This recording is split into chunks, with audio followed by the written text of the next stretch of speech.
In the silence before history shifts, a single voice can reshape the fate of millions, and one man, standing in the darkest our humanity had ever seen, refused to let the world fall into shadow. This is the untold story behind the speeches, the battles, and the myth, the secrets, the doubts, the failures, and how a man once dismissed as a political disaster became the symbol of human resistance. Before we begin, if you enjoy powerful historical stories like this, make sure to like the video, subscribe, and press the bell icon so you never miss the next chapter of world history. Winston Leonard Spencer Churchill was born on November 30th, 1874, at Blenheim Palace, an extraordinary beginning for a boy who would one day hold the world's destiny in his hands. His father, Lord Ranulph Churchill, was a rising political star, while his mother, Jenny Jerome, was an American socialite whose charm influenced British high society. Yet despite his prestigious bloodline,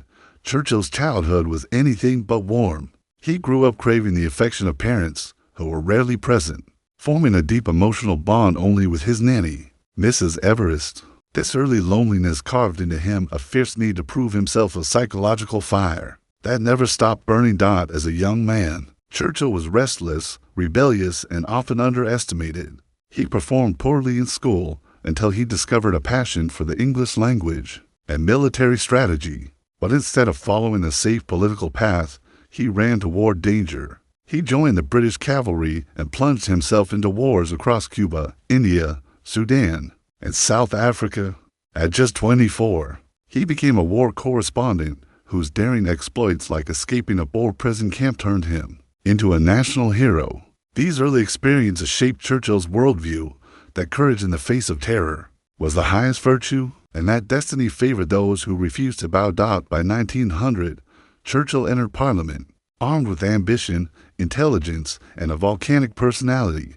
A brilliant speaker with electrifying charisma, he quickly rose through political ranks. Yet his career was not a straight climb upward, it was a roller coaster. He switched political parties twice, earning mistrust from colleagues. His decisions during World War I, especially the disastrous Gallipoli campaign, nearly destroyed him. 4 years, he wandered in what historians call his wilderness years, a time when he warned Britain of Hitler's rising threat, but no one listened. He became a political outcast, mocked as paranoid and outdated.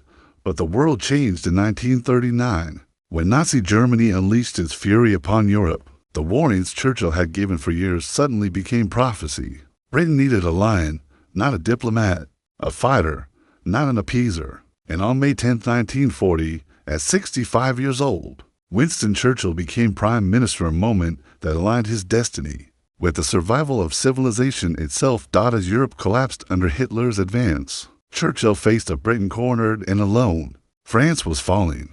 The British army was trapped at Dunkirk. The skies were filling with German bombers. Members of his own cabinet begged him to negotiate with Hitler. But Churchill's answer was unshakable. "We shall never surrender."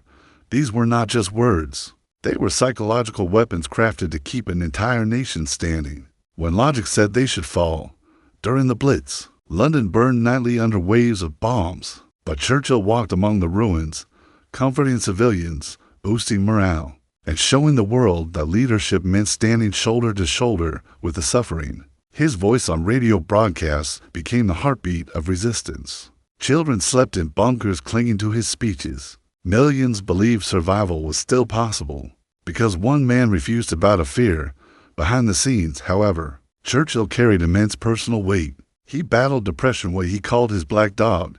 He drank heavily. He hardly slept. The pressure of holding an entire nation's hope nearly crushed him. Yet he continued because he believed Britain must be the unbreakable wall against Nazi tyranny. Churchill also forged essential alliances, persuading U.S. President Franklin D. Roosevelt to support Britain long before America entered the war. Through sheer force of personality, he helped shape strategies with global consequences, from the North African campaign to the D-Day invasion. By 1945, the war was ending, and Churchill was celebrated as the savior of Europe.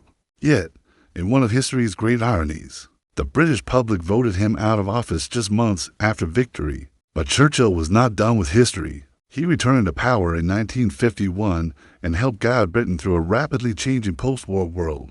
Even after stepping down as prime minister, he remained a titan of political thought. He wrote millions of words, documented his life, painted to soothe his mind, and warned the world about the rising threat of the Cold War. In 1953, he won the Nobel Prize in Literature not for fiction, but for the power of his real words, which had shaped nations. Winston Churchill died in 1965 at the age of 90. His funeral was the largest state ceremony in Britain since the death of Queen Victoria. As his coffin traveled down the Thames, cranes bowed and saluted, a gesture as symbolic as the man himself.